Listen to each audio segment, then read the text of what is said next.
opportunity to defend yourself. Jopiny ni kendgi adier. Kawadhi nyime jatend kweth mar Azimio Raila Odinga okwedo gai mar obila kuom lieko ni jo Azimio ne ochoko ringre mar biwo ting' ne obila kuom nego johera mag Azimio mane odhi ng'anyo mag kwedo sirikal. Odinga wacho ni pod gin e ng'wech mar choko neno mar neno ni okaw okang' mar chik ne joma ne onego jong'anyo.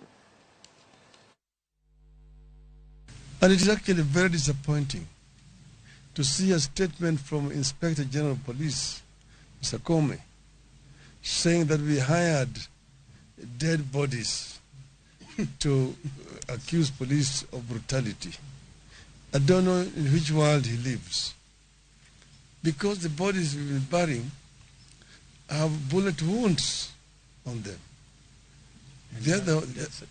And death certificates confirming the cause of death.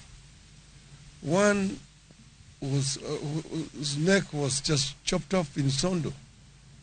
Another one was a victim of arrow attack. So these are real deaths of human beings killed by Mr. Koome's goons, masquerading as police officers.